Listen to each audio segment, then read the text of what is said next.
Call the city council work session to order. Clerk, please call the roll. And Stilgrave. Excused. Vining. Germaini. Here. Here. Felder. Here. Hayter. Here. Mayor Clark. Here. So we have, the order is next with public comment. Public comment. So we'll start with public comment. Any comments from those present here this evening? Any comments from the public? Seeing none. Next item, please. The next item is the work session agenda, and the first item is 5688, presentation on drone first responder by MPSD.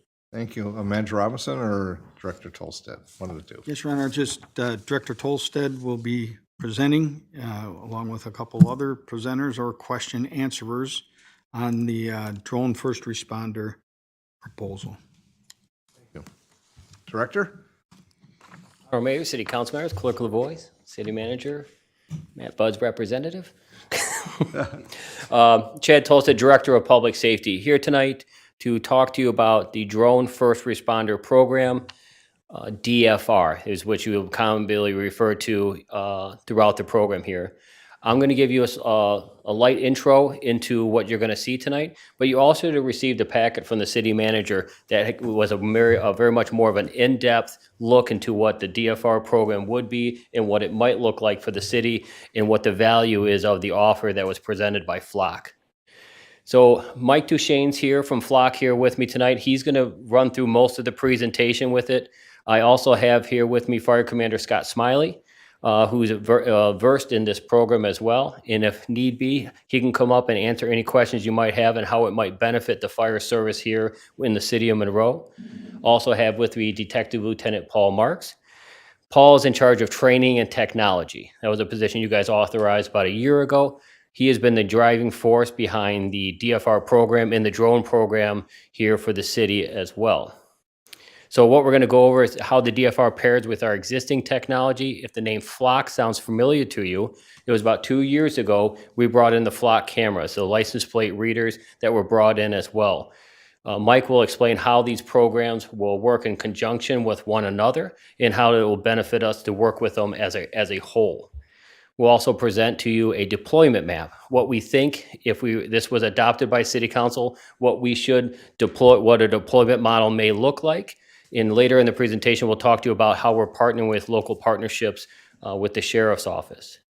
We also, part of the big, when we discussed this Flock earlier, with the Flock cameras, the transparency to a program like this. You know, the fears that come up through the public may be like, what are they watching? What are they doing? Where are the guardrails for such a program? Those were developed as part of the Flock program as well, originally for the license plate readers, how they're used, what the accountability levels are.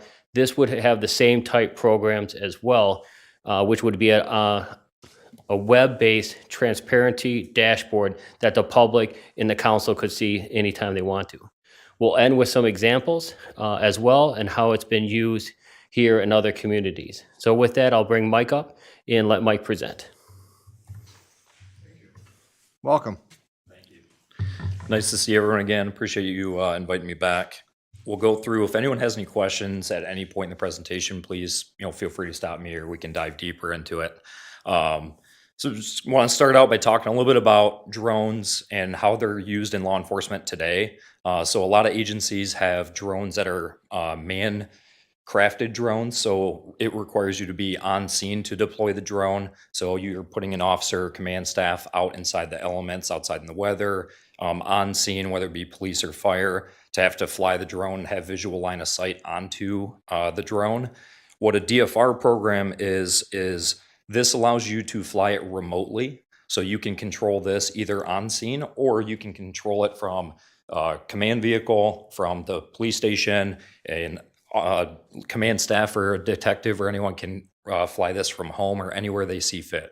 So most agencies, if they don't have someone in dispatch or if they have someone at the station who they can either staff or have on call to go ahead and fly the drone and make sure that they're responding, whether it be to police calls or fire calls, and try to work in tandem between the two. One of the benefits with DFR is, as I mentioned, the difference between like a man-crafted drone and DFR. You can fly this beyond visual line of sight. So in Old school models, you'd need to have different officers or different people who are Part 107 certified on top of buildings, so that way you always have visual line of sight of where the drone is. This you do not. So we train as many officers as the police and fire see fit to make sure that they are compliant with the FAA recommendations and Part 107 certifications, so that way the drone can be flown beyond visual line of sight. So how does this benefit police and fire?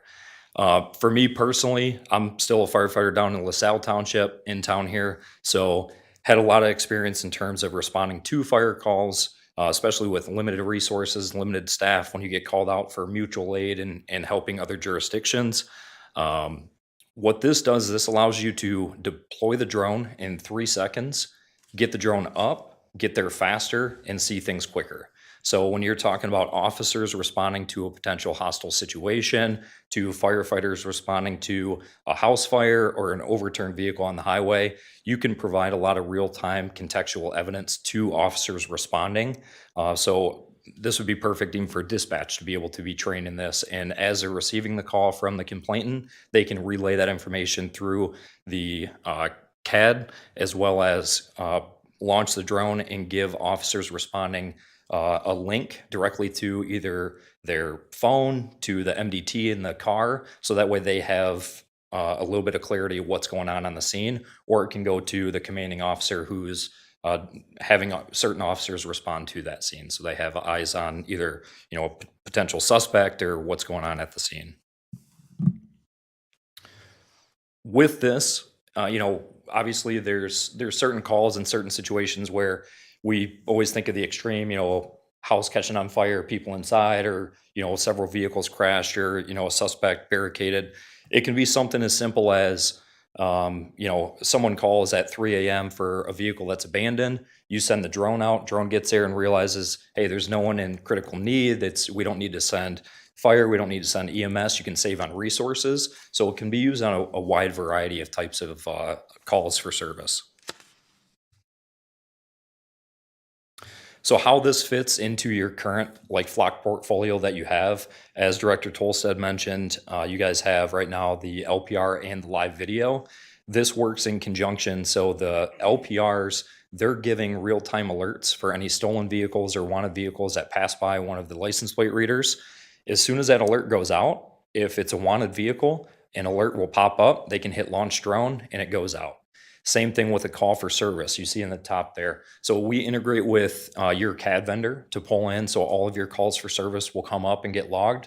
You can click and choose if it's a priority 1, 2, 3. You can choose which types of calls that you want to go ahead and send the drone out to, and it can answer multiple calls. So if you need to respond to one and then go to another call, you can do that without having to pull officers off scene and send them to another call. You can deploy the drone and get insight into what's going on.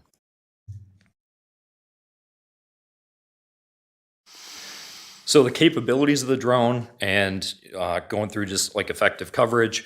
So the drone can cover up to 3.5 square miles in any direction, as well as provide 55 minutes of flight time. That's our marketed flight time. Obviously, it's always weather dependent. You get high winds, you got a headwind you're trailing into. It may limit the amount of flight time that you have. But what's nice with the deployment that we're looking at is a 2-drone system. And so the drone will retreat back to the dock. When it touches down in the dock, this is way, if you have a contactless charger, you can charge your phone just by setting it on it. The drone lands in the dock and it charges. So it takes 20 minutes to go full charge, and it can fly for 45 to 55 minutes of weather depending. So you're always going to have a drone in the air. As that drone is running out of battery, you can launch the other drone and retreat the other one to go back and charge. So you always have 100% continuous airtime. You're not missing out on anything on scene to where, obviously it's great to get it there and get it there fast. But if the scene is continuing and you want to have eyes on the scene, you can launch the other drone to make sure that you're always covered. So what this would look like here in Monroe. So the two black circles on the map there, we have the fire stations on the east side and west side, and it gives you a diameter of where each one of those drones can cover. So you can see obviously in that little Venn diagram, there's some overlapping coverage. That's great because either drone, if the east drone launches and maybe there's a situation over Lake Erie, you can send the drone out and get a visual context of what's going on over the lake. If you need to, you can launch the west drone to go back over, take over scene, or if that one needs to fly to another call, you can have both drones going at the same time, and either drone can go back and charge at either dock.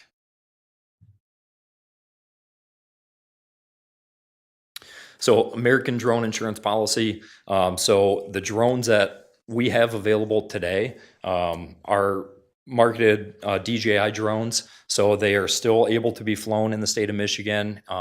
There's no restrictions on being able to fly them as it stands today in 2026. We also have an American-made drone that is in production right now. So if there ever was a ban on the DJI drone, we can swap it out with the American-made drone when we have that one commercially available. Director Tolstead mentioned the transparency dashboard. So similar, if you were to go onto Google and just type in Monroe PD transparency page, you would see your current policy and calls for or use of searches for your LPRs. Same exact way that we can set up a transparency dashboard for all of your flights for DFR. So on the left, what you see here is just some hard statistics. So at the end of every single flight, there's a mandatory FAA checklist that you have to go through to log what was the reason for the flight, where did you go, did you, respond for XYZ, and all of that data goes into this transparency portal here. So you can see things like, was the drone the first item on scene, and how many minutes was it up in the air, what's your average response time, et cetera, et cetera. On the right, you can actually see the individual flights themselves. Now, it doesn't go into too much detail on the right in terms of the flight. It gives you date, time, and flight number. So you can obviously check with the PD or fire if you had questions about that flight. But just gives you a little bit of context, so that way if someone is curious, like, hey, I saw that drone flying over, was there a call for service, or was it training, or what was the reason for that? So we have a couple of videos here. Before I show them, just want to check and make sure. Is there any questions? I know I've kind of gone over a handful of information here. Any early questions from council members? Okay, all right. Let me jump Okay. over here.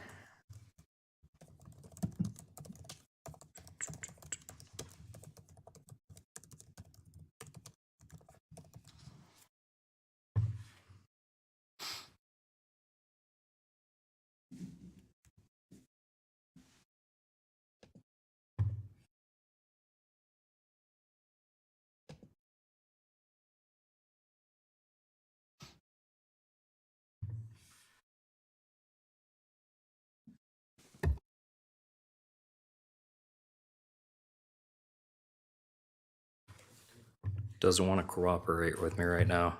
Let me see.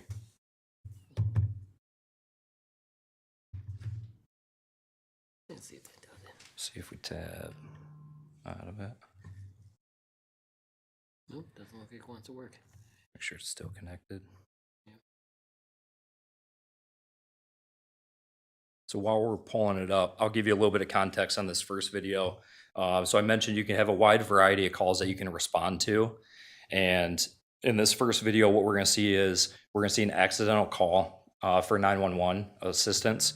And in the city of Castle Rock, if they get a call for 911 and a hang up, they're going to launch the drone, right? It's under their policy. These are the types of calls that we're going to respond to. And under this, it's going, yep, perfect. So here you'll see the drone going out. It's going to travel to the location that it got the call from. And dispatch is going to call the person back who accidentally dialed 911, and they're going to say, hey, we just want to make sure you're okay, make sure that was an accident, and make sure there's not someone in the vehicle maybe, and they were trying to call 911 as an emergency. And they said, hey, if everything's okay, can you just stick your hand out the window, give us a wave, make sure everything's good, so that way we know you're not in any type of situation. She puts her hand out and lets them know.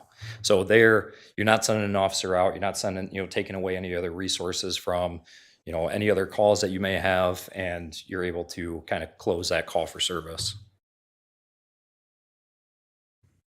go. Buried fire. So in this call here, what we're seeing is we're seeing a suspect running away, assaulted his spouse or female companion, and was running into a residential area. So he jumps over the fence here, and we can see if we bring this way. So the dog that lives at the home goes back, sees the guy. The guy starts digging, and he's trying to bury and hide a gun. So the drone's up, has been following the guy, sees him bury that. So this guy doesn't know that the drone has eyes on him. He's trying to run back before officers find him. And when they obviously capture him, he doesn't have anything on him. They're able to communicate with the drone operator and say, hey, did you guys see this guy go anywhere or dump anything? And then he can relay to them, yes, I saw him drop this gun over on the east side of the house, buried it, and give them some context. Side note, not much of a guard dog there. Yeah.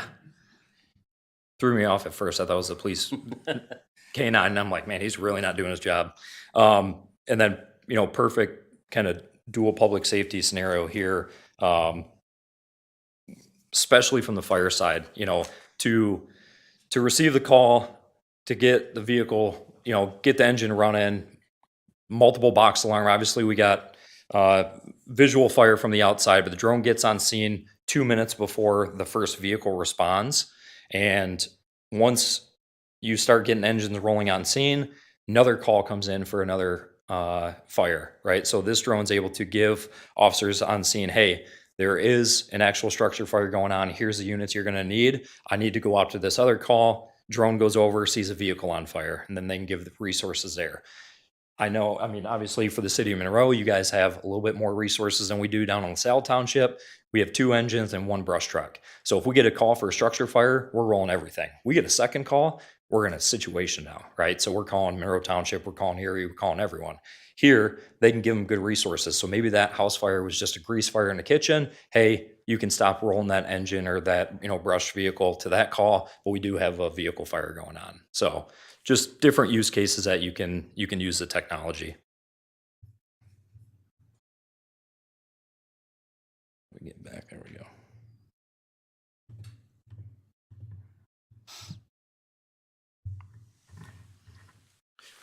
Does anybody have any? I'm going to have Commander Smiley kind of come up and talk about a little bit about the structure fire and the advantages to having be able to have the drone first responder respond to something like this ahead of time. Commander? As the commander comes up, any immediate questions? If not, we can later. Okay. Commander Smiley. Thank you, Honorable Mayor, Council, Clerk Lavoy, Scott Smiley, Fire Commander. So in fire operations, this is a great tool for us, and I'll go over some points here. So to enhance the operation, the drone can enter a hazardous condition, keeping personnel at a safer distance. The thermal imaging is a big key for us. They can locate, monitor, and track firefighters, aiding in accountability and downed firefighter detection. The thermal sensors can also quickly find trapped or lost individuals through smoke, darkness, or even under debris. The real-time aerial view will provide the incident commander a view of the entire incident, showing the fire spread, access point, and structural details to the building. It also can reveal hidden hotspots, fire spread through smoke, structural weakness, and heat signatures of firefighters and victims. Drones can reach the scene much faster than ground units, providing vital initial assessments of the scene. Operationally, it can identify specific hotspots, allowing crews to target water and personnel more effectively, conserving our resources. It can reach tighter spaces, higher elevations, and remote areas not readily available, reachable by ground crews. So for an example, we had a large fire at the Michigan College of Beauty within the past couple years. Very hot day, I think it was over 90 degrees. We had multiple firefighters go down from heat exhaustion. A couple of them got transported to the hospital. If we would have had these drone capabilities, we had multiple crews up on the roof trying to find where the fire was and the hot spots for that to ventilate properly. If we had this technology, we could focus more exactly where the hot spot is, ventilate the roof, that would limit our resources and personnel up on the roof. We had probably 15 people up on the roof in different areas, very hot day. So this is one example of a great resource this would be for us. So, any questions?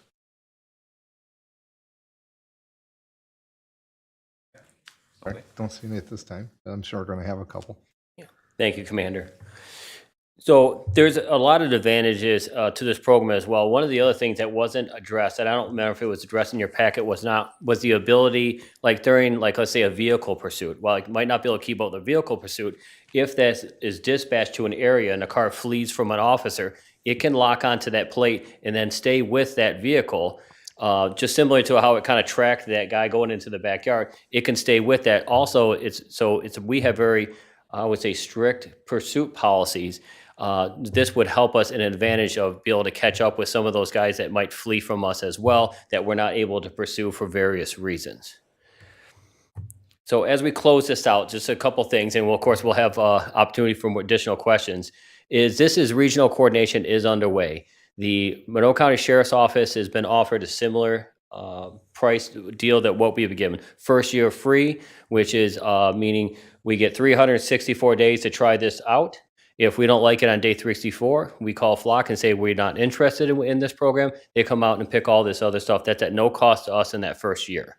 So it's a great way in which we're able to exercise this program, see how it fits for the city of Monroe, see if we like it for the city of Monroe as well. This was run past our attorney, Matt Buds. He said the contract looks solid, and it was what they said it was, meaning like we can be able to give 364, we can be able to give this program back. This is a turnkey contract. What we're obligated to do is provide 220 power in an Ethernet cable up to these drones, which would be positioned at this time where we have them positioned on the top of either fire station, which allows us direct access, all emergency first responders to get there quicker. It's different than traditional drones, which was explained. Traditional drones are always line of sight. These ones, I can sit from my desk, launch the drone to another area in the city and be able to watch it from my desk there. The Flock also provides all the training for us as a part of that. So this is a force multiplier, not a replacement for personnel. So it gives us, it's like almost like having another person there, though, where it gives you a much better vantage point. I remember being on that scene with the Michigan College of Beauty, and the technology was being utilized by the sheriff's office. And to no disrespect for the command at the time, it was so new, I don't think they really understood how the advantage of was to use it. We found out later that fire was contained to a very small area, which you could see from the drone above it. It was hot, but there's smoke everywhere. So you had to go little by little with little handheld thermal imagers, which are an important part of firefighting work. But that drone gave us that overhead view, which really helped us to find out where the hot spot was in there. And that this is a future-focused capability. So we believe, I've talked to other chiefs and other people in Southeast Michigan, that we believe this is the trend in first responders, that many agencies will be going to this. Dearborn just signed their contract today to implement their DFR program as well. Toledo also uses this Flock system as well. That's correct, right? Flock also uses this system as well. So we wouldn't be the first, but we would be somewhat early into adopting this technology for our citizens as well. So with that, I'm available for questions, and as long as so is our resident technology expert, Paul Marks, and Commander Smiley and Mike. Your Honor. Thank you for the presentation, information. I'll see if there's questions. Kathy? Thank you for the information. I did notice in the packet that we received there, we will be responsible. So I understand there's no cost for that first year, but we would still be responsible for damage. So like if something happened to the drone, are we replacing it? Can you explain? No, we cover the cost of the damage. Okay. I was trying to, there was something in there though. Do you know what I'm referring to? Like, I'd have to look at it, but standard contracts, we cover the cost of the drone. So it's an annual cost, similar to the LPR devices, but it is an annual cost. So if something were to happen to the drone, we will get you one while yours either getting replaced or we'll replace it for you. Okay. Yeah. I may not have explained that well in the packet. I don't know which area you're referring to. I'll be I happy to. didn't, and I didn't bring the download with me, so. I brought a packet with me. You can point it to me afterwards, and then I can explain. And if further explanation needed for the rest of the council, be happy to provide that. Okay. Follow-up question. I might as well get mine out of the way. What do you see as an expense for training? So you have to train a certain number of staff. Are we looking at overtime? Or are we able to train people under the same without extra expense? If I understand correctly, Flock pays for the training, correct? Yeah, so the training to be Part 107 and get the BVLS waivers, the training consists of about 2 days, so about 16 hours to get certified. And so just depending on how many number of dispatchers, officers, et cetera, would just kind of come down to that. So it's a training that we do in groups to make sure that you guys are all trained. Okay. Lieutenant Marks, we've already have several officers. He can explain some of the training, what kind of hours would be put into getting our people ready. LT? Honorable Mayor, City Council, Clerk LaBoy, City Manager. Sorry. So currently, we do have a patrol launch drone. To get trained for use of that, an officer has to first get approved by the FAA and get an unmanned aerial vehicle license, okay? And that consists of, I don't have a total number of hours, but a significant amount of online training. It's pretty tedious. It involves reading flight charts and things like that. So it's not quite an easy task for most people. After that, and that basically costs about, just to get the access to the online training, is $300 per officer. And then the amount of time that they spend doing that is either on shift or well, most of it's all on shift for their online work, but that's taking them away from other duties.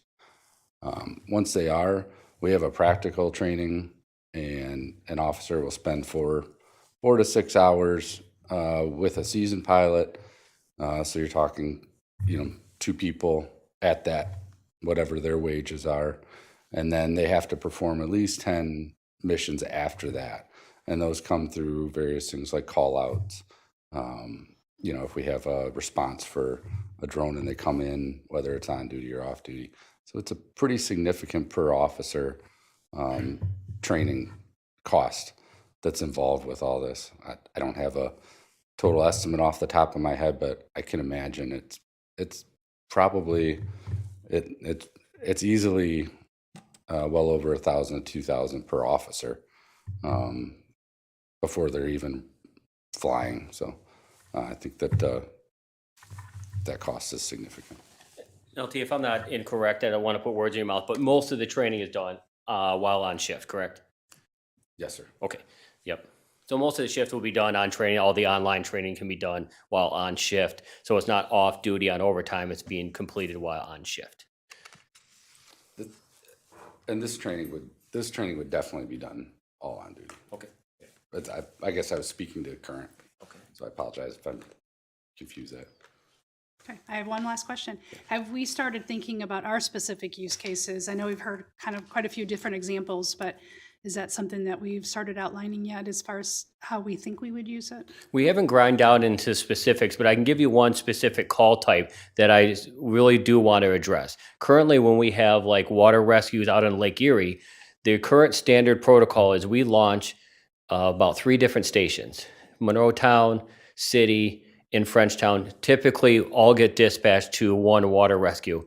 Most of the time, thankfully, it's usually not the end of the world. The boat's not sinking. Coast Guard are giving me called out. This is one resource where we can, once we start implementing this and getting it in, we launch that drone out, we can get overhead view, and we'll know much more readily what kind of resources we're going to need for such a call as that. That far enough? This coverage didn't look like it went very far that way, but. We can go back to the map here. There it is. It actually does go quite a bit of distance. Any further out than that, you're stressing the drone out and how long it can maintain flight time as well. But it is a fair distance out into Lake Erie as well. And with that, so that's that's the effective coverage range of the drone. But in terms of visibility, so I was out in Waterford Township. They have our DFR, and we were flying today in the snow and weather conditions today, and we were standing on top of a roof and had the drone at 400 feet up in the air and had it out about 3,200 feet, so about 3/4 of a mile, just over half a mile, and you could see what color shirt I had on from that. So being able to get the drone out to that distance, but then also being able to see a pretty good distance out in the water. Thank you. Thanks. Michelle? So if there were a nuclear emergency and we all were in a blackout, how would they get charged? That's a good question. I'm going to leave that one to Mike. So with that, the drones you can get additional batteries as well. So as well as contact charging, you can actually do a manual swap out for the batteries. So that way, if you have extra batteries or, if one drone is up, you can launch the other one and then swap out a battery for the one that's down at that time period. So having extra batteries is always an option. So in that situation there. So are they charged with electric? Do they plug into a charge, or is it like a cell phone? Yeah, they're charged with electricity. If you had extra batteries, just be like plugging your phone into a power bank or something. You could just swap the batteries out, throw a different battery in that would already be pre-charged, and then the drone could go back up in the And the air. battery life would be the same as the life of the flight? Or So the time to charge the battery is 20 minutes, and the flight time is 45 to 55 minutes. Okay. So in that situation, if you had a handheld charger that you could charge the batteries on, you could power up a generator, throw the batteries on there, throw spares in, and launch the drone back up. And how many pilots how many can one person control? One person can fly 2 drones if needed. That's one of the benefits with this.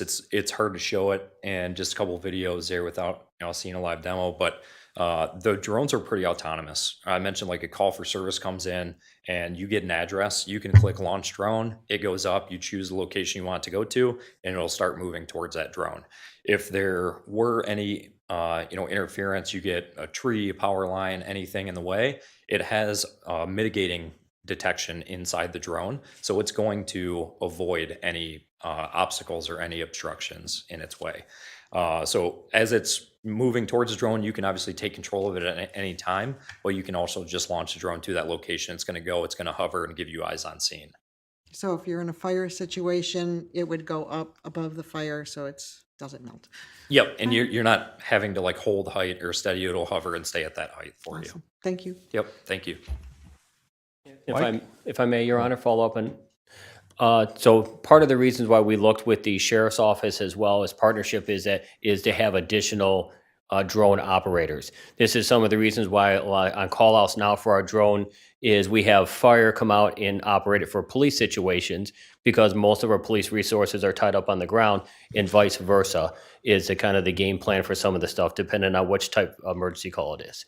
And we've even utilized sheriff's office resources as well, meaning their staff to fly the drones as well. This is why having good regional partners and good partnerships within law enforcement here in Monroe County is so important. Thank you, Your Honor. Thanks. Mike? For any of the surrounding communities that are already using this, is there any kind of statistical data that shows like how many out of X amount of calls that the drones were actually utilized?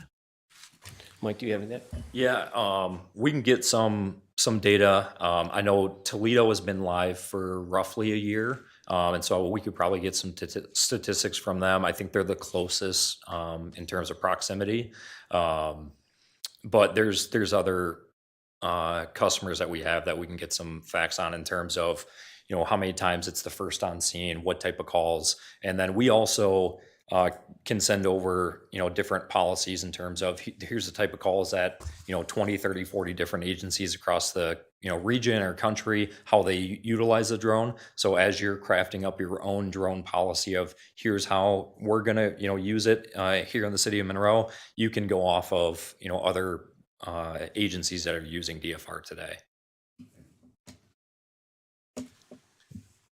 Andrew? Thank you, Director, for the presentation. The staff that would be manning the drones at the time of deployment, those would be Those would be our people. Correct. That is the idea of it. Those would be our people, not sheriff's office people. So I've been talking with the sheriff's office and what we might think this would look like and how we could partner better. So if they were, we may, but the idea of it is we launch, the city of Monroe employees launch the drone, not anybody else. Future, when we've talked about in the future and what we thought this might look like is have somebody stationed at central dispatch. That's what their job is, to launch these drones. The sheriff's office has plans to put one in north of us in Frenchtown, I think south of us, and also in Bedford as well. Okay. That was a follow-up question. I think that you covered that a little bit. How does this change our response complement to incidents? And it sounds like through that partnership that might exist at central dispatch, or if we are basing our minimum staffing and other staffing considerations within the public safety and the fire department and police department, we have based that on assumptions for how many officers or firefighters we expect to be responding in incidents. So if we're having an additional staff member manning these, how does that change that calculus? Does it change that calculus? Is that done through an outside location like central dispatch? I'm just wondering. It's an excellent question. Some of the questions that we've kicked around is like, how would we manage something like this? How do we go? Which right now it's all hands on decks and we're sending all personnel. Where does that person come from? And some of the things we've kicked around is having an on-call status. Currently, we have an on-call drone team now. And with this drone first responder, they can deploy it from their rollover in their pajamas and deploy it from their phone or deploy it from their tablet next to their bed. Or depending on the size of the incident, this would be one where fire and police complement one another in their relationships. As if Lieutenant Marks is on duty, he can launch it from his desk and support fire operations as well. But this is also where the regional partnerships come into play, like with the sheriff's office. We call the sheriff's office, hey, we have all hands on deck. We have interoperational agreements with them. They can launch a drone to support our efforts as well. But future is what we're looking out into the future. We believe that it will most likely end up within central dispatch as a part of their, like the job function out there, to be deploying these drones in support of first responder services.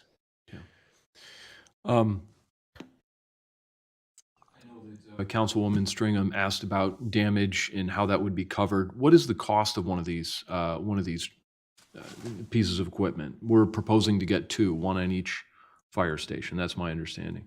I understand that this is a very rapidly developing piece of technology. The capabilities are developing all the time, but as things develop, also it makes it more cost effective, and they're getting cheaper all the time as well. What is the cost of one of these? Actual physical item, the cost The of drone, it? yeah. So I'll add that to Mike. So the cost, it's the drone, the dock, everything included for one location is $50,000 per year. That's the annual cost for it. But again, the damage, we cover that. So we'll replace it for you if something happens. So. Okay. And then I think I saw something in the report about FAA waiver. Of course, I'm over in Precinct 6. There's an airport in Precinct 6. When they inspected my house, the building inspector tried to have a drone take off and do pictures of the roof. You can't, you're too close to the airport. How do we get around that? I'm sure that law enforcement has its own. Yeah, Mike, you got it. Yeah, so we work with the FAA and we go over and map all the grid squares that's needed and make sure that everything. So when we put it out, it's exactly what it looks like. Grids, if you've ever seen it. So they're squares, and it'll tell you how high you can fly in each one of those squares and subsections within the city limits. So it'll map out exactly over by Munson Park. You may only be able to fly at 100 feet or 200 feet, and as you get away from the airport, it goes up to 400 feet, and whatever the FAA clears for us to do that. So we work with them to map all that out, get that loaded in. When we come out, if you guys do adopt this, our team comes out, we do site surveys, we go through. That's what we were doing today in Waterford Township, was testing each one of their locations to make sure that there were no obstructions or anything that was not seen in the grid squares and in the site surveys, to make sure that we were good to mount on all those locations. Other questions from council? Kelly? Forgive my tardiness, so I might have missed this already. I know we just put in these flock cameras. How do these complement or work in concert, or will they add or take away from that camera system that we're currently running? Well, I'll answer some of my parts, and I'll have Mike come up and answer some other parts and fill in any gaps I miss. So the current license plate readers, just commonly called flocks, are license plate readers we have positioned around the plate readers. These flock drones, the DFRs, can also have the capabilities of locking onto plates. And let's say a car were to have left, or we pick up on a car that comes into the city limits that we know has done nefarious things within our city limits, right? So the license plate reader hits on it. We can launch the DFR drone to that area. That drone can then pick up on that plate, stay with that vehicle while officers respond there. So rather than just deploying 3-4 cars to the area, hoping to hunt it, this drone's above that car, watching it, and we know exactly where it's going to and headed to. Does that answer your question, ma'am? Yes. Mike, did I miss anything on that? No. Okay. So looking at the time, and I have questions. I think most were answered as in the conversation. So I'm just going to kind of highlight a few, and I think that I'll start. You made comment about the state restrictions stuff and notes that we all know that there's discussions regarding drones and being American made. You said you were in the process. What's the time frame for that to come to fruition? Yeah, so we have a few out in testing right now at a couple commercial sites, early adoption customers. But the goal is to have that ready for like Q3, Q4 of this year. Okay. So the good news is everything's approved for 2026. If something were to change to 2027, we would have those, should have those commercially available. Okay, thanks. I guess along those lines, I hear a lot about policies and procedures and who's going to be operating the time frame on training to get that we have personnel. I know we have personnel currently trained, but in the use of this equipment, whether it be here, and then I'll talk about the multi-jurisdictional next. Time frame, training, The time frame to get someone trained on this. get them up in the air. Okay. LT, I'll have the LT come up and answer what the time frame is between like no one has a license and between getting them a license. What's the time frame on that? Right. LT? Because he mentioned about, time frame of doing the current drones. Currently, it's much longer because of the license that you're required with beyond visual line of sight with the FAA waivers.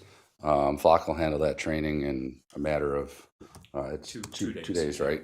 It's 2 days versus, we could have someone doing online and then some practical work over the course of 6 months to a year. So they're going to handle that. It's a little bit different licensing. This is much more efficient and to be able to pilot these. Okay, my next question, may all want to wait for this one, because it might be any one of you three, because I know that we currently have drones. We currently have to take care of those, monitor use, also record keeping. I mean, it is cost-free is what I'm hearing, but there is internal costs, as we've heard already. So I think about the retention, and I also think about FOIA. So I'm asking, and I know that then impacts another department here in the city. So if there was deployment and then we started receiving FOIAs, what's the time frame for collecting the data, get it back, and working with, would be the clerk's office? I'm not looking for a specific time, just your experience on these coming in. So when you finish the flight, you return the drone back to the dock. I mentioned in the software, it requires you to fill out kind of the post-flight checklist and information on there. That saves all of the cost for the storage for every flight is in there, and that's on us, right? We cover that cost for you. So that's saved in there it's got a full audit trail, so that way everything can be recalled and can't be removed. So everything's saved inside all of your flight logs inside the Flock Aerodome system. In terms of being able to get a FOIA request, how long would you return it? Who really just come down to it. services the request? I mean, it comes through the clerk's office. What's the process and path to receive it? And is it an internal task? Is it an external task through Flock? How does it get there? All Or of do the you have data, experience on? yeah, all the data and information is owned by the agency themselves, similar to the LPRs. So there's nothing that They're collecting, not you. yeah, Okay. we don't have access to it or anything. It's owned by the city, so it would be an internal component, but they have access to that. Your Honor, I don't see this it's actually taking any longer than what it would be for anything else. Like our body worn cameras are that's available usually the night of, the day of, something like this happens. So I heard that items are taken care of through Flock and also the company, but the maintenance is part of that. I already talked about time commitment.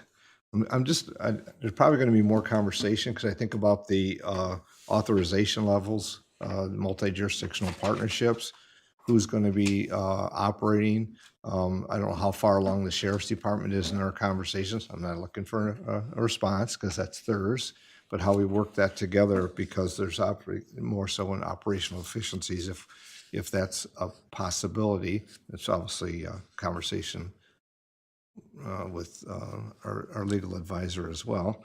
I have other questions, but I think I'll stop there because just goodness of time.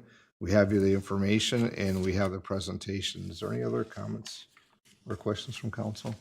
Mike? Just one. Would this be replacing our current drone activity? This would be in complement to one another. We would still look to add additional line of sight type drones, which we look at filling in the gaps of emergency services. So if this one has to come back, we have that ability to launch other drones, and we also have the ability to launch other drones that during line of sight also gives us different capabilities. Like we have drones now that can fly into homes rather than sending personnel into that homes that might be dangerous for them. We can fly drones into there. These drones cannot fly inside of a home. So I guess I'll conclude. A couple things were said. Councilman Hayter mentioned about other use and examples that'd be beneficial, I think, for discussion, whether it be from Toledo or wherever. I mean, types of calls, the timeline. I heard dispatch, and that is dispatch going to be the person, and priorities 1, 2, and 3 as we currently have and how they're set, and then there might be some efficiencies there if the drone was to arrive first. But then who's making that call? Is it the commander or is it the dispatch? And then Andrew's question, I think, was as well, Councilman Felder, about, if we're considering putting a person at the dispatch, we're actually removing a person. And I'm trying to understand in the presentation also, not the presentation, but the information, talking about opportunities for, where was it at? About personnel and the difficulties in personnel and the changes with that I wouldn't want to see this to be a replacement. I heard this is presented as not being a replacement of personnel, but how does it complement? So I may have some more questions, but I think we're probably here for now. Last comments, Director? Yes, I appreciate the time tonight to be able to present. I know it's a lot of information, which creates a lot of good questions. The offer to us is been extended for a couple weeks. So to get all this stuff ready for this presentation tonight, Flock's been most gracious as to push this offer off as long as we could to make sure you guys get enough, the council gets enough information to make an informed decision. So this will come back to you at the next council meeting for a decision at the regular session. During this time, if there's additional questions, which it sounds like there is, myself, City Manager Robinson are certainly available to answer any of those questions in that time frame. I see Councilman Feller has another question, but since you brought it up, I will ask this question because obviously you say it's, a future cost. And reading the page here, it talked about grant funding, and I would be looking, even though it's free, I think now is when you'd want to understand what grant funding is there. I'd like to see a breakout of that's been used. Burn grant's been mentioned, but if that's the case, then who and where and how is it done? Because if deployed, no pun intended, the next year is a cost, and how is that going to be funded through the current revenues within the department, would be my ask. Andrew, you have a follow-up? Yeah, I had one follow-on to what Councilman Hayter and what you said, Mr. Mayor, about questions about use cases specifically, and this doesn't need to be answered tonight, this probably as we come back. Use cases, I would like to see use cases where our current complement of drones would not be sufficient to the task that is required. Because we already have some infrastructure in place in terms of that. Regarding the grants, I'll just make one point. My experience has been it's much easier to get a grant for a capital project for a one-time expense with continuing application than it is to get a grant that would essentially get you into your first year of a subscription model. So as we talk about the application that this technology has and expanding our current capabilities as a department, I think that those are good to keep in mind. So as we conclude, I think that if there's additional questions, please, through the manager, send them to the public safety director. And if you have them, I'd send them quickly because there's a time frame, obviously, that's being presented to us. Thank you, Your Honor. Thank you. Thank you. Thank you so much. Thank you, Thanks, everybody, Council. for being here. Thank you all. Yeah, appreciate it. Yep. Clerk LaVoy?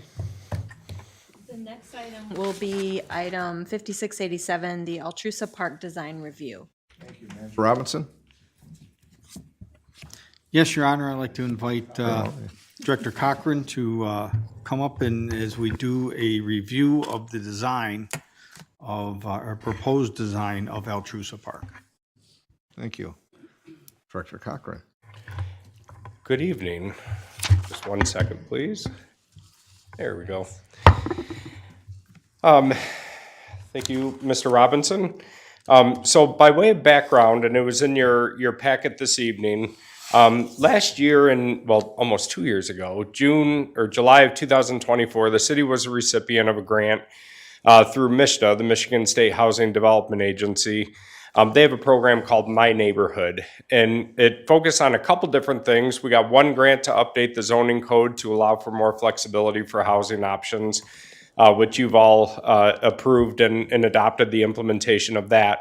But there was also some other planning grants that we received, $75,000 through that program, specifically for Altrusa Park and looking at Altrusa Park downtown. Given its location and proximity right in the heart of the downtown, as well as its emerging use for special events and activities that bring the community together. And so with that grant, we have put together a design working with Edge Group. This was a contract that you approved July 2025. And since that time, we've been working with Edge as well as representatives from the Downtown Development Authority and the Citizens Planning Commission to put together a schematic conceptual design for what Altrusa Park could look like and how we can enhance that into a more quality park that serves the downtown for multiple different purposes. And so over the past year, or I guess 6 months or so, we've been working with that committee to put together what are some things that we would like to see, what would be beneficial to add. And I'm actually going to start at the bottom of this presentation to look at where we started. Also, for familiarity purposes, this is what Altrusa Park looks like right now. A couple of the comments that were made by the committee members is we get asked a lot, where's Altrusa Park? You drive past it when you're going on Front Street, so you really don't see it's coming in front of you until you're driving by it. When you're on Washington Street and looking north, you really don't see the park because of the situation of the buildings. So one of the purposes that we wanted to try and achieve was how do we blend typically the public and private realm, but in this case it's all public property. How do we include the sidewalk into the development of the park so that you can see it as you're approaching it? Also to increase the amount of gathering space that's at the top. If you haven't participated in any of the Finally Friday events that we've had over the past couple years and expanding the summer concert series, and with the establishment of the social district, the intent was to give downtown employees and also residents an opportunity for a place to go after work before you go on with your weekend. 5 o'clock, stop and grab a refreshment at one of the local businesses, swing by Altrusa Park, maybe enjoy a couple songs, continue walking downtown. Not so much the big destinations like we have on the Thursday night concert series. So a bit more passive, but we also know you can visit this park on any given day and see people using the picnic tables at lunchtime, both for legal and illegal purposes. We understand that.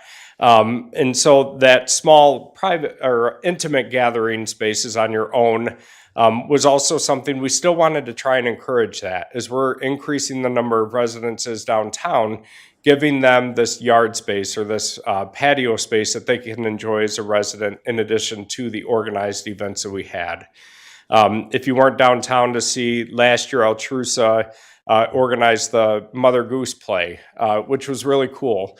Where families were invited and they did a performance of Mother Goose on the stage. And we also had a wedding in Altrusa Park last year for the first time in many years. And so how do we blend all of those uses together was also a goal and desire of the committee.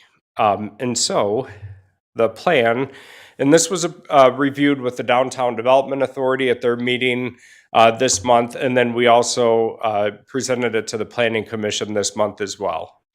And so the view that you're looking at right now is from the top, from Front Street.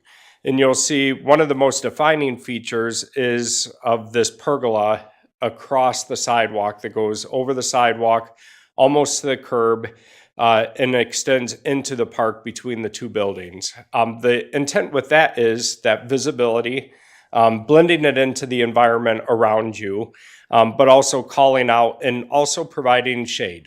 So in those summertime days, but making it a much softer, you can see the intent would be to grow vegetation to provide that shade after it has some time to mature rather than additional hardscaping or more structure over it that would be a little more difficult to maintain. We looked at some of the shade sails that you may see in other parks. Those have to be replaced every couple years. So the intent was to make this very sustainable and as low maintenance as possible. So you can see with a bit of the situation of the furniture on the sidewalk in the picture to the right, making sure that the walkway and ADA accessible is permitted along the Front Street sidewalk, but also that furniture is removable so that during the wintertime when we have to plow and when we have to clean the sidewalks, there's not hindrances in the way. And so as you continue into the park, you see in the right-hand picture this kind of stand-up table. What those are intended to be is a place to stand, like a counter height or a bar height. If you don't want to sit down, if you're standing there talking or just pausing on your way while you're walking through downtown, have a place to set your drink while you talk with your friends. Also, during the concerts, at the top is meant to be more of the social atmosphere where you can sit together at a table, sit together at some of that more lounge furniture, converse during the concert, and then as you move into the park, have the opportunity for that more traditional concert seating, and you'll see that a little bit. Also, the tiered seating that you see even with the furniture. So you'll see the first couple rows of these quad tables with seats are the counter height. So you can look over and down into the park or at the performance that's taking place or at the river. And then here, closest to where the park starts to tier down toward the river is the standard seating height. And those are handicap accessible, having room for a wheelchair to pull up and enjoy that table just as much as anybody who may sit down in one of the seats. And so you'll also see the overhead lights to kind of create that ambiance and that environment that we see in a lot of built environments that help, protect the space, keep it safe, but also provide sufficient lighting for safety in an attractive way. And that continues down into the park itself. And you'll see some example photos along the left that are a bit of the inspiration for these pieces. You'll also see the different colored concrete, so opportunities for stamped concrete to break it up a little bit, provide a little more visual interest that separates it from the concrete sidewalks that you see throughout downtown, so that you can see this is not just a sidewalk, but it's actually part of the park, and enhances it and provides more visual appeal. And also plantings, because we wanted to look at different ways for stormwater management too, for those to collect some of the rain and self-water, both the vegetation that's growing up over the pergola as well as the planters that we see downtown. But the committee wanted to see different planters than what we see throughout the downtown right now, differentiate those, maybe have some different height, and provide different plantings that kind of set it apart from the rest of downtown as well, but complement it. And again, this is schematic. So again, this is not exactly what it's going to look like, but it gives us the spirit and the feel of the intent that we're going for. Oops.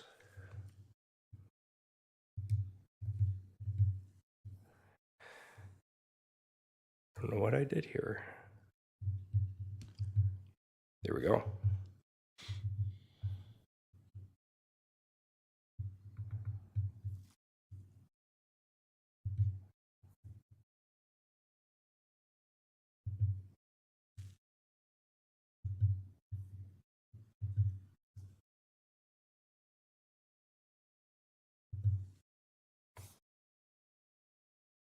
Okay, so that's the top, looking down into the park, and this would be the view from the Riverwalk. And there's a couple different options here.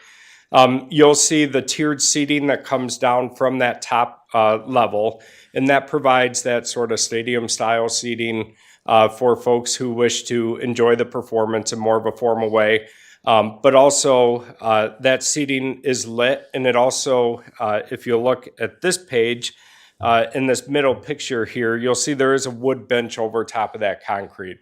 I think we've all sat on concrete benches before, and they're hardly comfortable when you're enjoying a concert for an hour. So also to provide some comfort in breaking up the materials, and also have those lit so that the tiers are safe for people to walk down. And then still keeping the open park space that is known, that Altrusa Park is known for now. So keeping that open. All of this is sloped down to the river, and then replacing the stage. So working within the floodplain too was another challenge that we had with Altrusa Park in terms of what we could build. And so we did run these past Eagle and our friends in the floodplain and floodway office there to determine what is feasible, and both of these options are. And so the intent maybe to have this archway that kind of frames your view of the river as you look down rather than obstructing it, but also thinking about other uses for Altrusa Park. One of the ideas that the committee had was the ability to have a screen that comes down and offer movie nights in Altrusa Park. And so that frame kind of serves that double purpose, but isn't so obtrusive that it detracts from the view of the river. And then you'll see the landscaping on either side of the building. There's some HVAC equipment on the building to the west that we looked at some different screening materials, both natural as well as man-made, that kind of help hide that. And I will say the other thing, we've been working with both property owners, so they're aware of what the plans are. They're excited about how it could complement the vision that they have for the future of their building. The murals that are on the buildings are purely schematic. These are not what is proposed or what's intended. It's just an opportunity to show what could be, although we've heard some great feedback about the colors and the look of that. And so you'll see, particularly with the stage down at the Riverwalk, there's a couple different options. These steps and that access to go up to the stage so that, you know, if people want to sit there while they're walking down the Riverwalk any other day, that's a viable option. Still having those planters as well. The lawn space also is easier to mow and maintain as well. We had a couple different options where perhaps it wound up the entire park, but when we think about mowing and the challenges with that, keeping the wider lawn was much easier for our park staff and our mowing contractors. And then another option was this one. One of the concerns that we had and that we've witnessed with some of our performers, if we have a wide open stage like that and their back is to the river, if they're moving about, how do they know before they fall off the stage? And so you'll see a piece that's similar to what's at the top with that bar height table that would kind of protect them, but would again provide an opportunity for meeting or gathering for folks who are walking down the river. This tiered seating that you also see there provides just some different elements and different design, as well as different landscaping ideas toward the bottom as well. And so here's the aerial overview. You'll see it is about 3 or 4 of the tiered seating in addition to the seating that's up at the top in the grassy area that's still available for the casual seating, and then the different elements too. So I guess any questions on the design, any thoughts on the design? You'll notice too the color of the pergola that's over the sidewalk was intended to match the city's brand colors and coordinate very well with both the city brand and the parks brand, as well as we, one of your goals has been to implement the city's rebranding initiative across the city. So rather than have a black steel structure or something that looks more industrial, how do we complement both the park space, add color? And so that was the intent with that as well. Immediate questions for Kelly? I love it. It looks really cool, and I like that area there when you're downtown, just to have that little area to duck out. So this will be nice. And plus you're getting really good feedback on social media. Not all the complaining. I read like a lot of positive comments when you all posted it, or it was shared. As far as the stage, in that structure there, will you provide electricity? You will? Yep. Okay. The other thing I forgot to mention, if I may, on the left side here, you can't see it, but there's storage provided. So if you've come to our Finally Fridays, we've had like Cornhole and Connect 4 and other games and things like that that are available. When we have concerts, it's always nice to have storage available for different users as well. So that's built in on the left here along with the tiered seating. Kathy? The stage looks much larger in this picture. Is it a bigger stage? Like what size band would fit on the new one? So we're still thinking about the character of the Finally Fridays, that they're not full bands, but it's more like solo acts. Also the performances, like we had Mother Goose, I think there was like 5 or 6 characters as part of that play. But still just small like quartets or when you have 3 trios, small acts and performances, but also their sound equipment and being able to accommodate that and their instruments as well. So it is a little bit bigger. Okay. Mike? But this, and I do love this also, like Kelly said, what is the capacity of the park with this layout? That's a good question that I don't have the answer to that right off the top of my head. I really like the overhead lights. Another comment, because this is a priority that we have been trying to enact throughout all of our parks throughout the several years, was making sure that they're open and accessible to all users of all abilities. And so I wanted to touch on the handicap accessibility and the ability for all folks to access this park. While the stairs and the tiered seating are not accessible, we were very cognizant to making sure that the top plaza was, so that if somebody is coming by on Front Street, they've got opportunities from that plaza to enjoy the concert and enjoy the park, both with seating and through casual opportunities for visiting with others as well. But also, the Riverwalk has handicap accessible entrances from several points on East Front Street, and I wanted to just show those real quickly in case council was unaware. This is Altrusa Park, and right on the other side of this building, right here, there is handicap access with the ramp down to the Riverwalk. if somebody wanted to go down to the Riverwalk. And then the other access point from the east is at the Elm and Macomb parking lot, where we have another Riverwalk access with the handicap ramp that switchbacks down to the Riverwalk.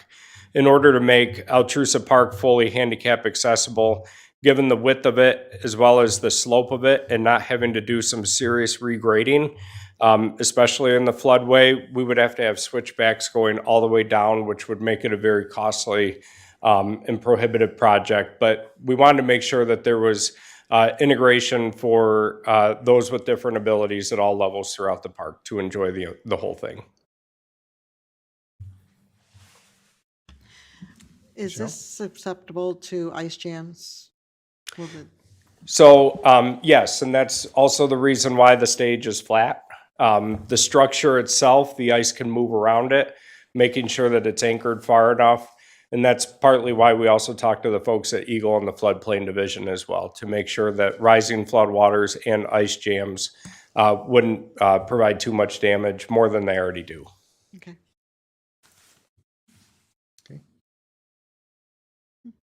So the implementation for this, we do have the $75,000 grant from MISTA that has to be spent by the end of this year. So we're looking at how we can make incremental purchases to achieve this vision. It's likely going to be phased. Of course, this year, the main priority is finishing up St. Mary's Park and the park plans. And you'll recall in the capital improvements program for this year, all the funding for park improvements primarily is going to that project. But we do have opportunities for other grants, and we know this project is eligible for the one-time capital improvements for placemaking initiatives like the MEDC's, I always screw this up, My Community, My Place, I think it's called. It's a crowdfunding initiative. But also this is listed in the capital improvements program for next year for additional funding. So it's likely this park is not going to be redone all at once, but different components implemented over time in pieces. Any final questions or comments? Or Mark, you got anything further? Mm-hmm. Excellent. I think it looks great. I think we've had a lot of compliments, but look forward to this moving forward. It's a great way to enhance the downtown for a great place. Certainly, this is just a schematic plan too. If we move toward construction, you would see the final plan come back to you in whatever form or fashion that takes. Okay.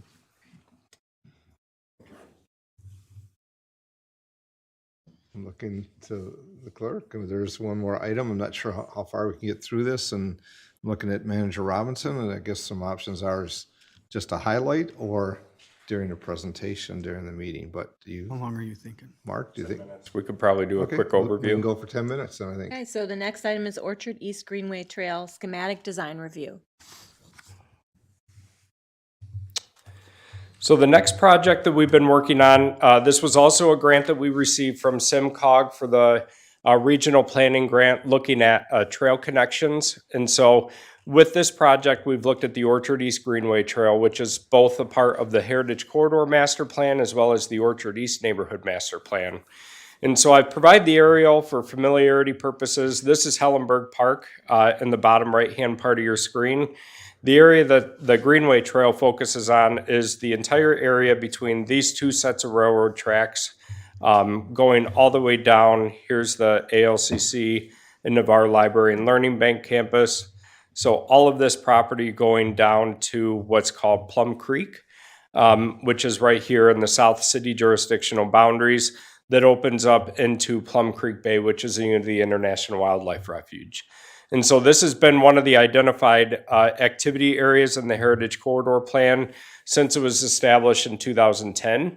And so we've got a couple different opportunities for some significant grants to advance this project should we acquire the property. And so we pulled together a committee that included city staff as well as planning commission members of the Riverways and Heritage Corridor Advisory Commission.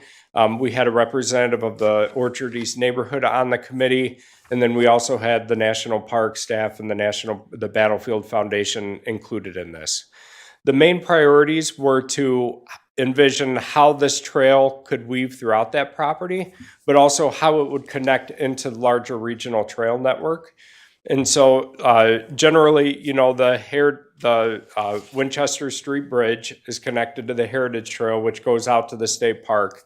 And we're working with our friends in Frenchtown and the Road Commission at how that trail then further connects into North Dixie Highway. But at the south, of course, we've got the Kentucky La Pleasance Road and Jones Avenue realignment with non-motorized transportation with construction planned for later this year, if not next year, for the reconfiguration of Jones and La Pleasance. And so this is just a draft you see right now. But the intent is at the south to use 8th Street as well as the DPS property to connect to Kentucky, and then Kentucky to La Pleasance Road, which will then take you out to La Pleasance Road in Bowles Harbor, as well as that connection to Jones. And so you'll see that further defined in future concepts, but this gives you an idea with the massing of the property, what are some different elements. So we wanted to look at what is access on the south, because we know with the closure of some of those rail crossings, access to this property can be a challenge. And so you'll see down at the bottom, there's access to both Wood Street as well as 8th Street toward Plum Creek to then cross over to Winchester and then use the city's former DPS yard to connect into Kentucky. And then access to the neighborhood across Wood Street. And I will say, we worked with Giffords Webster Group on this project, and they had some, at least one call that was provided free of charge by the railroads to look at what are future possible pedestrian crossings, not motorized crossings, in this area. And then when we look at where the motorized crossings are, what sort of components and elements. And then also a key priority in this project was looking at the creation of an orchard. Mr. James isn't here tonight yet, but that was one thing that we wanted to make sure was included, is to tell the history and the rich culture of the neighborhood in some way, shape, or form. So this is the first version that was first created as a concept. And I will say, for the purposes of time tonight, we'll just focus here. But there is the larger, much larger plan set that takes us through piece by piece and component by component. The connection into Plum Creek at the south provides, at the south, I can blow it up here a little bit. Looking at riprap roll and some seating area at the south terminus of the trail that you can enjoy, because Plum Creek does fill up and it's quite a water feature in this area. And so as you're using the trail to be able to utilize that, and then if I go back here, and that's this point here, so a possible rest area and a plaza here at the south. And then you'll see weave throughout this plan is things like retaining stormwater management plan, rain gardens, bioswales, things of that sort to help with the runoff for the project overall. And then lots of landscaping. So if you know this area right now, it's blighted, it's overgrown. It's the former rail transfer station that's got a lot of concern with overgrowth and blight. And so you'll see throughout the spots are also these nodes as you go through, and these trails weave together. So those are opportunities, and you'll see we'll send the full plan out to City Council. But it's got seating areas and different amenities like for kids and adults to utilize as well. Mark, did you mention orchards in here somewhere? Yeah, I see Mr. James just arrived. The orchard is at this midsection. So along 3rd Street, you'll see here there's an opportunity to provide parking for those who choose to access this as a destination point, if you may not be coming in from the neighborhood on either side, but an opportunity to plant fruit trees.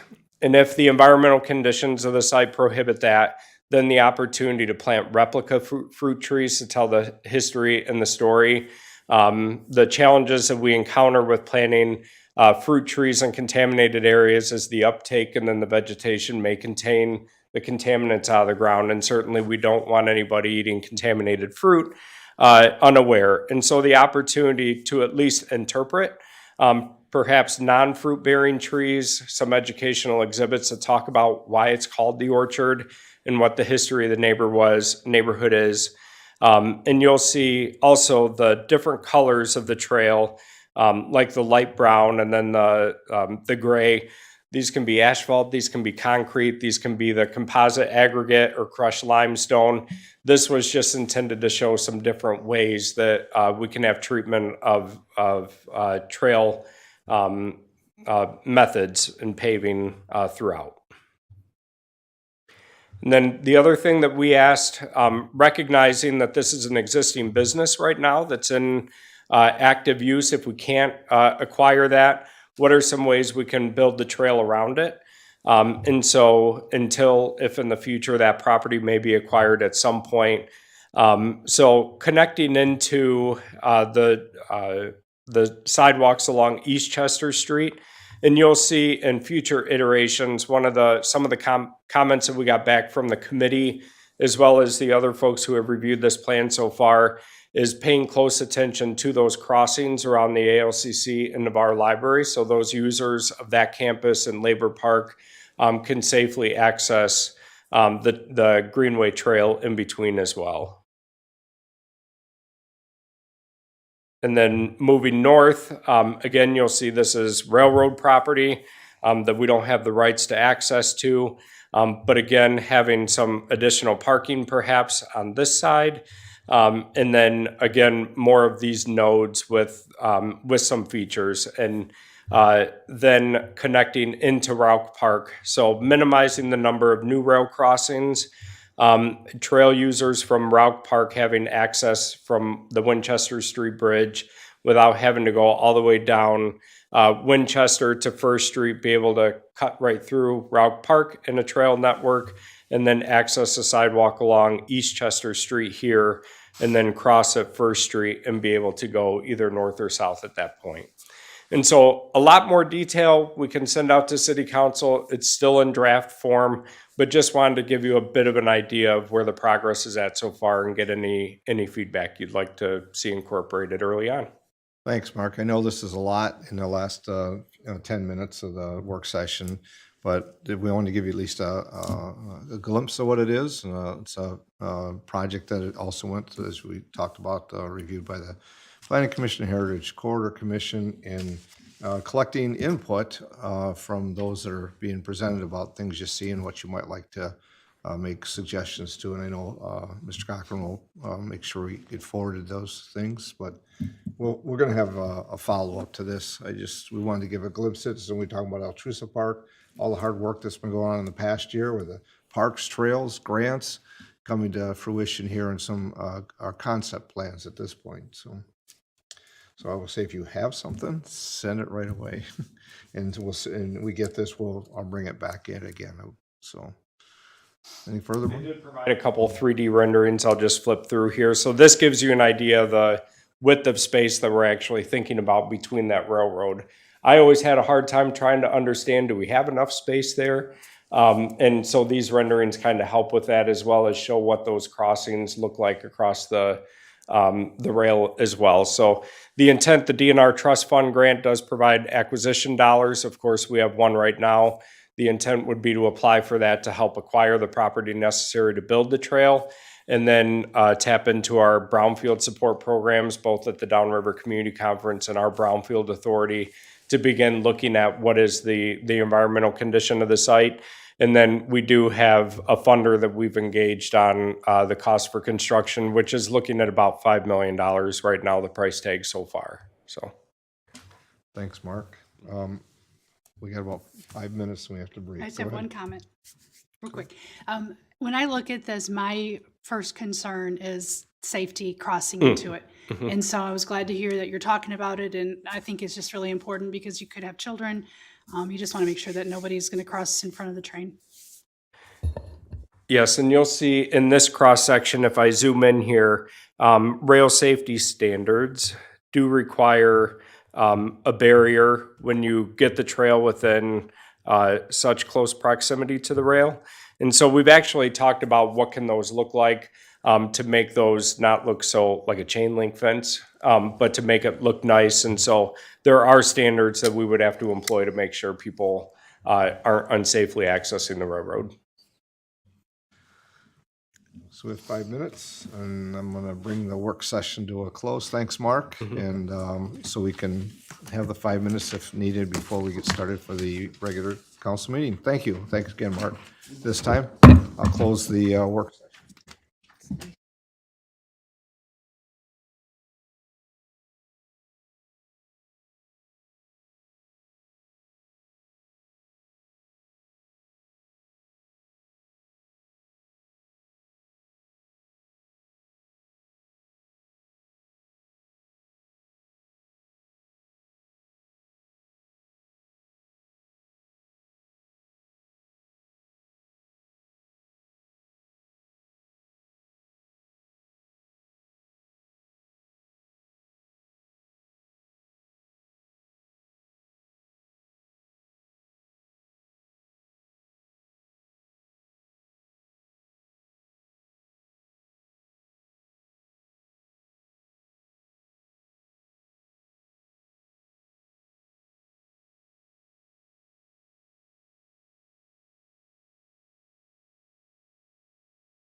Come on, kids.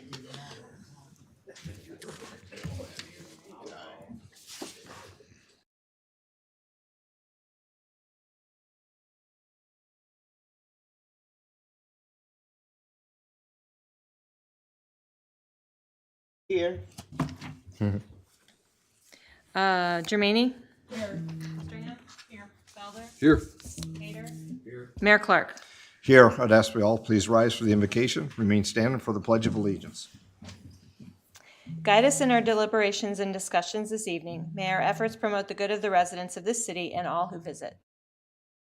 I pledge allegiance To the flag of the United States of America and to the republic for which it stands, one nation, under God, indivisible, with liberty and justice for all.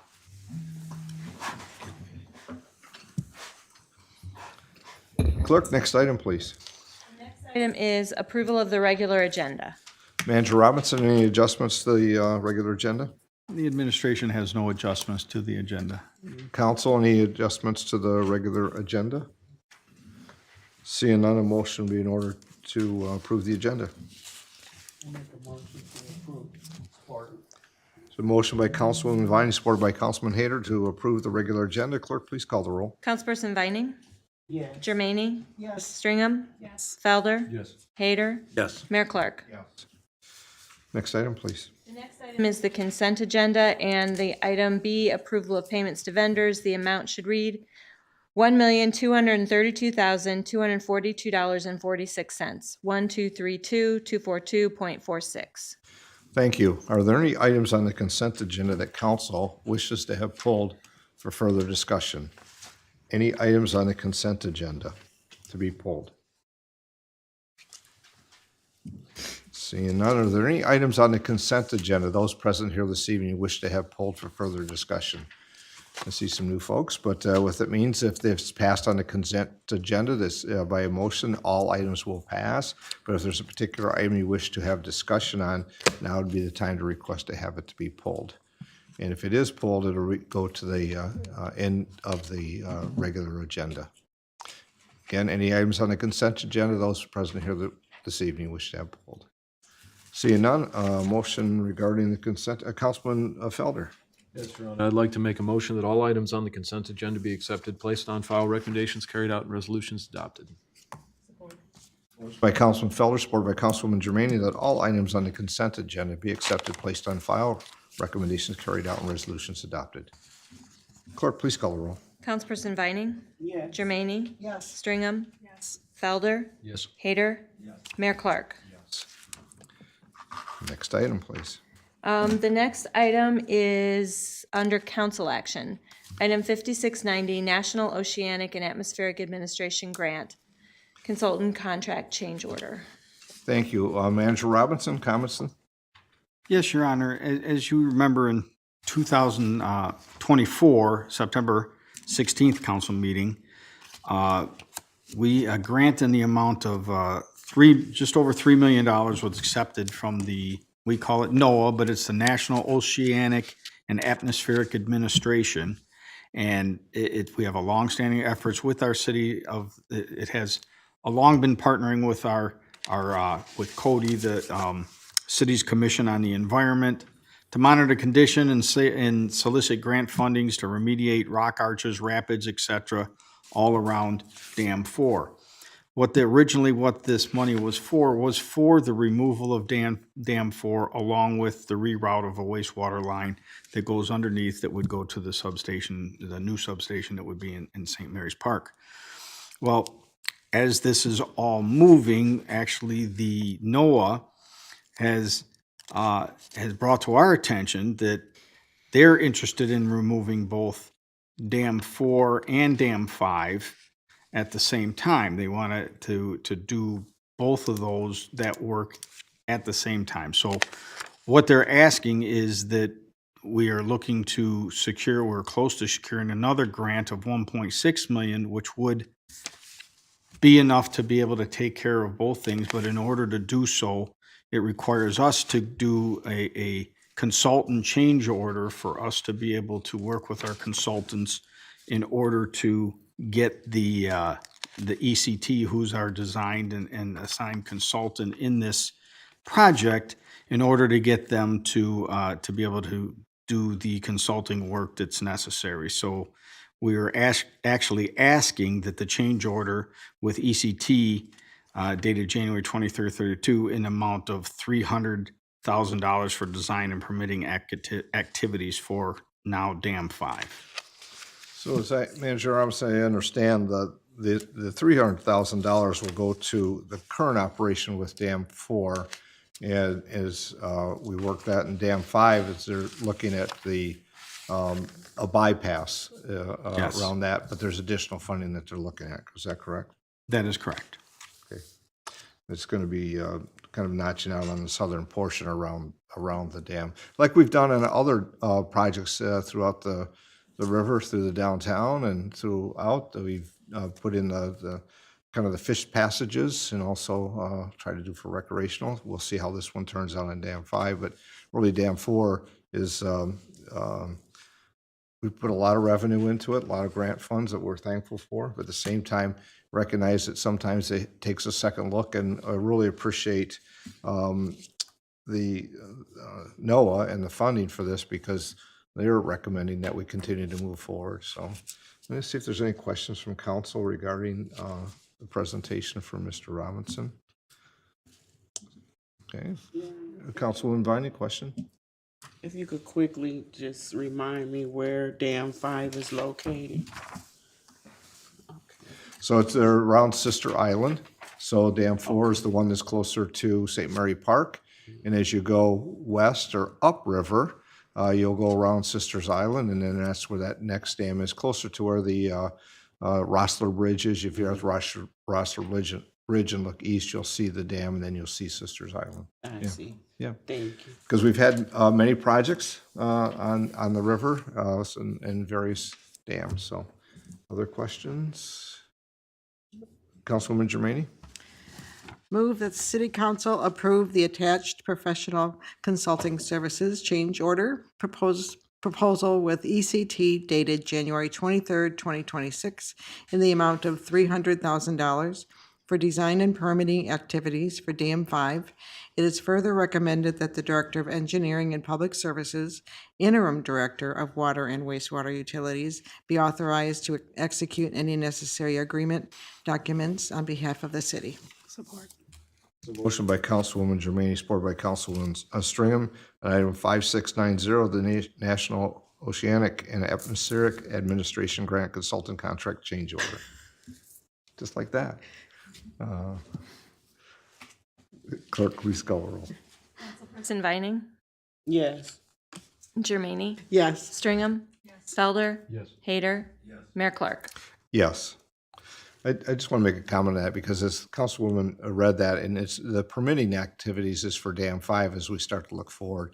The permitting allows us to get ready to make that request for the amount that was stated within our fact sheet, and it's available for those here or those online to see, and it's another $1.6 million project. So it's really a great step forward. Clerk, next item, please. The next item is 5695, West Side Grade Separation, Memorandum of Understanding with CSX Transportation. Thank you. Manager Robinson.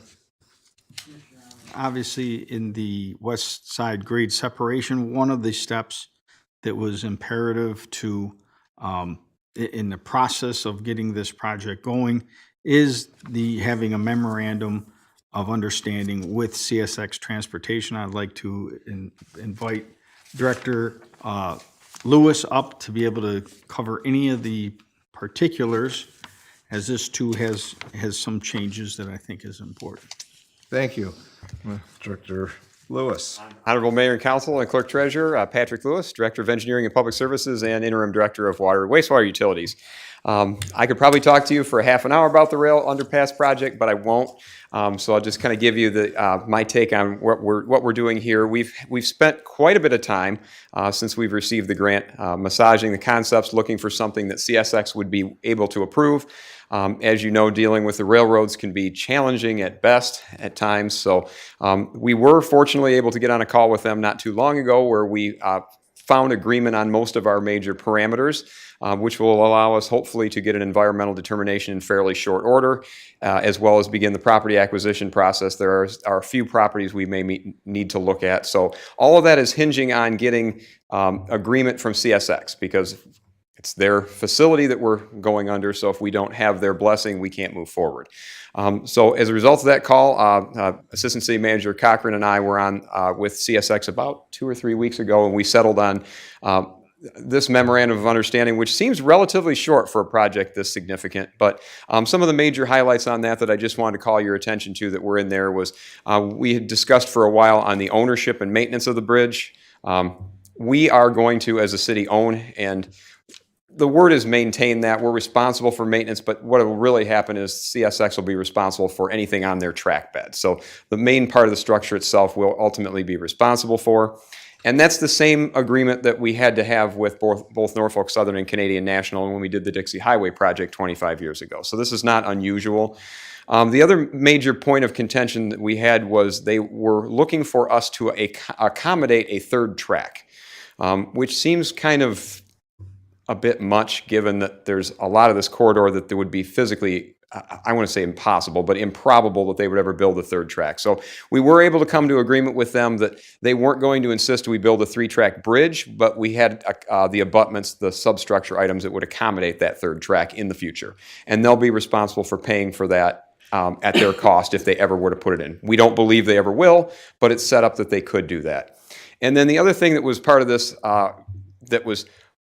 there was a couple things that were in it but not in it. One of them was the vertical clearance. We were looking at their public projects manual insists on 16 foot 6 inches of vertical clearance, and we were asking for 15.3, which is actually 3 inches higher than the North Dixie Highway underpass. We were able to make that case to them, and we were very confident that will be approved, but that's not contained in this MOU because it has to go through a different corporate process. So there's that issue that's referenced into here, but not it can't be approved as part of it. And the other piece of it, which is not specifically stated in here, but it is in the attachments, is in their support letter for the grant, they specifically called out that they were committing to the 5% match on CSX of the cost of the project. So effectively, they've committed to $1.5 million towards the match here. So if you're keeping score, the city's match is down under $1.5 million on this project. So we're in pretty good shape for a $30 million project. Now we just got to keep it moving so that each year of delay doesn't add to the project cost. So this memorandum of understanding to me represents a very, very important milestone. And the sooner we can get this to CSX, they can give us their blessing on the concept drawings, and we can start the detailed engineering, which will probably take us the better part of this year to complete. So I think I'll leave it at that. Mr. Robinson, did I miss anything you wanted me to highlight? No, I think you covered them all. Thank you. You don't need the other 20 minutes that I would give you on this. Councilwoman Viney? Did you say how long, once we get everything approved, how long the actual project would take? Did I miss that? We haven't developed a firm construction schedule on the length of the project. We're trying to employ some strategies that would shrink that in time. And also important to that, too, is the concept drawings as presented now include a temporary pedestrian tunnel so that during construction we would actually be able to maintain the non-motorized connection. Devil's in the details on that, though. We haven't presented that through to CSX as far as how that's going to be done and how their traffic would be maintained. But we are likely looking at a 2-year project in total. We're hoping to get the actual road closure inside of one year. Because part of what goes into the project will be the relocation of Mason Run Drain. If you can picture it, that's the drain that runs alongside the YMCA. That's actually a Mason Run cutoff, and we can't build an underpass through that for obvious reasons. We'd have to pump way too much water, so we're actually looking at jogging that to the west, where it will dump out to the River Raisin west of the YMCA.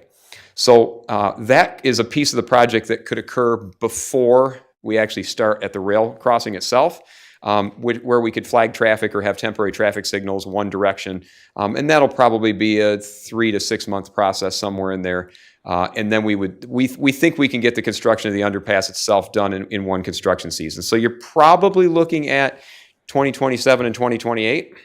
That's what we're hoping for. So hopefully that's the best answer I can give you now, because there are still a number of hurdles that we must clear here to get the project underway. As I recall, Councilwoman, that's the timeline that we thought as we went through the grant process, and now these meetings, I know the meeting was very productive, and it was, railroad was very supportive of the project and partnering to how we get there. Other questions, maybe? Councilwoman Germaini? Will that drain alleviate the flooding underneath the Telegraph Road Bridge? Or not? No. No? Darn it. They are two separate issues. Without going into too much details, basically the flooding under the Telegraph Road Bridge is related to the profile of the river relative to the road. And most people probably inherently know this, but the river migrates quite a ways away from Elm as you get closer to the railroad crossings. It's only 100 feet or so away from Elm Avenue when it crosses Telegraph, but then the river jogs very much southward, and it's something like 800 or 900 feet away from Elm Avenue at the railroad crossing. So I'm not worried about that crossing. I'm just thinking maybe something could be fixed while we're in the construction. but not- no, unfortunately, and we can't do much with the Elm Avenue crossing under Telegraph because that's a 14-foot clearance. So actually, that's lower than the proposed underpass would be. So unfortunately, we still will be likely in a situation where for 3 or 4 days when we have a heavy ice flow or the river rises in the spring, we may still be looking at the same situation we are today. But sorry, I can't fix that with this one. But good question though, because I'm sure that many people will be asking that. Time anyways, yes. Any other questions? If not, Councilman Hayter. Thank you, Your Honor. I'd like to make a motion that City Council approve the attached memorandum of understanding with CXX Transportation and that the Director of Engineering and Public Services, Interim Director of Water and Wastewater Utilities be authorized to execute the agreement on behalf of the city. Support. Motion by Councilman Hayter, supported by Councilwoman Stringham to approve item number 5695, the West Side Grade Separation Memorandum of Understanding with CSX Transportation. Clerk, please call the roll. Vining? Yes. Germaini? Yes. Stringham? Yes. Felder? Yes. Hayter? Mayor Clark? Yes. Next item. Other items this evening, Your Honor. It's the time for council comments. Councilwoman Steelgrave, I know, is watching, but we won't get her comments tonight. So fortunately, she's unable to attend. Councilwoman Vining, comments this evening? No comments, Your Honor. Councilwoman Germaini. Thank you, Your Honor. I want to congratulate our public safety for the 2 officers of the year on the fire side and the police side. And also, if Deb is watching, and I hope she is, and her husband, I want to congratulate her husband, David, for his service in public safety, for his retirement, which happened last week. And thank you for his service. Thank you. Councilwoman Stringham. I just want to say thank you to all of the employees of the city that worked very hard during the recent snowstorm. There was a lot of work that went into that, so thank you for all of that. And also congratulations to the Officer of the Year and the Fire Service, also employee. Congratulations for those. Thank you. Councilman Felder. No comments this evening, Your Honor. Thank you, Your Honor. We've got a few things. First, the Monroe Lenawee AFL-CIO will be having a career fair this Thursday from 5 to 7:30 at Local 671. That is at 309 Detroit Avenue. The Monroe Historical District Commission will be hosting a refinishing old house woodwork, and that'll be right here at City Hall on February 18th at 7 p.m. Also want to remind everyone that the AFL-CIO no-cost home makeover deadline for applications is February 28th. And with this being Black History Month, I invite everybody to get involved in some of the different events that are going to be going around the city.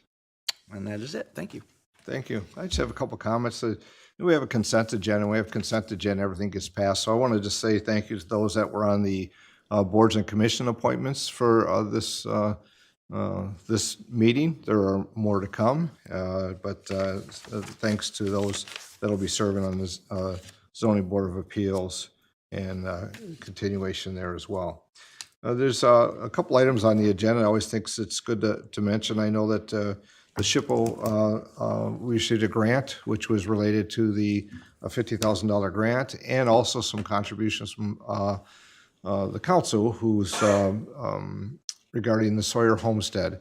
And one of our assets here within our community, we talked about this here this past year, about some of the rehabilitation work for the Sawyer Homestead to keep it functional, and also something that is accessible, and some new access and handicap accessibility, but to be a source for the community to use, which they do take rentals, they do take programs and opportunities to utilize one of our great assets there.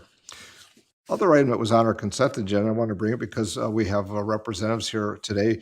You know, we have our Comcast cable franchise agreement was one of the first items on the consent agenda. And it's every 10 years, time flies, right?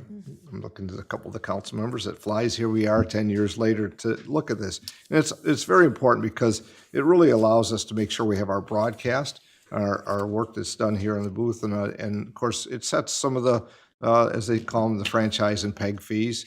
But it's more than just that. It's about relationships. And I know with us here this evening from Comcast was Benjamin Miller, who is the executive director of the local government and community affairs, and Jada Witherspoon, who I was glad to see because we met years ago through the Michigan Municipal League. She is now the manager of government and community affairs, and she will be our representative that will service our needs. So they're here. So since they've come, and if either you'd like to come up and say a word and just introduce yourself, that way not only we in the council, but those here and those watching know who our representatives are. And it's great, Jade, it's always great to see you again. Good to see you too. Well, thank you, Mr. Mayor and council members, Manager Robinson, Clerk Lavoie. Appreciate the time to say a quick word. As the mayor outlined, this is our franchise agreement. This allows us to provide video, internet, mobile, and all the other suite of services we provide at Comcast. But as well as the franchise fees that appear on customers' bills that come back to the town, as well as the PEG fee, which runs your public education and government channels. It also speaks to the access to the right-of-way. I'm sure in the expansion of broadband throughout the country after the pandemic, you've had to navigate different permit applications and everything else. We operate under the Uniform Video Services Franchise Act that provides us that access and prescribes the rules of the road for use of the right-of-way. Non-video cable providers or other internet providers would apply to you through a Metro Act, similar function, and that provides and governs the use of the right-of-way. But especially too with my new colleague here, Jada Witherspoon, just starting out, you all have been witness and all participated in Jada's first franchise renewal. It's always a big deal at Comcast when we have our first franchise renewal. Jada's been with us just here a little while, but she will be responsible for all of your needs and concerns. So when your residents call and complain about their bill or whatever they're going to call, then you've got Jada's phone number and email. You've got mine too, but I'll be sure to forward those right on over to Jada. But any of the questions you all have, you have concerns, there are real concerns that your residents have, be it, you guys walking in your neighborhood, they're walking in, there's a line down, nobody knows whose it is. You want to be able to provide for your residents and your constituents. You can email Jada, we'll investigate, is it ours? If it's our stuff to clean up, we'll clean it up. We'll even connect you with the person who it is if it isn't ours, which happens more often than you might imagine. But with that, I'll just ask Jada to say hello. Sure. Yeah. Hi, Mayor and council members. Thank you so much for having us here both. Jada Witherspoon, as you know, Mayor, it's so good to see you and appreciate you all for having us out today. So I will be the representative for the area here. And so please let me know if you all have any questions, any concerns. Like Ben said, if any line is down or any constituent matters, please forward on my way. You all have my card. Thank you so much. Appreciate it. Thank you. Thank you both for being here. I thought it was important to introduce you to the council and those present. Our public access is very well used within our community. A lot of information is there. Of course, our booth is here in the back, and upstairs on the third floor they have as well. And it's a great partnership, and of course, not just with our public access personnel, but also with Comcast. I just want to say thanks again for being here. Thank you, Mr. Mayor. And Thank you, Council. we'll schedule a tour, Jada. We could come and tour and see things too. All right? That sounds good. All right, thank you so much. Let's see. I guess before I close, I also want to give thanks and recognition to our Officer of the Year and Firefighter of the Year, our Officer Detective Tyler Kleinart, and our Firefighter of the Year is Lieutenant Cody Kegaris. And congratulations to them. I know they're going to get some recognition. I see Public Safety Director Tolstead is here, and he already kind of told me the lineup that they'll be in, that they're not on tour, but they will be having a couple stops and recognitions from some of our social organizations, but also the community. So just congratulations to them for a job well done, but also we recognize that there are others that were also nominated for the great work they do throughout the year. So while not selected, I want to thank to our public safety for the great work they're doing in our community, not just keeping it safe, but responding to those in need, both on the fire and the police side of our public safety department.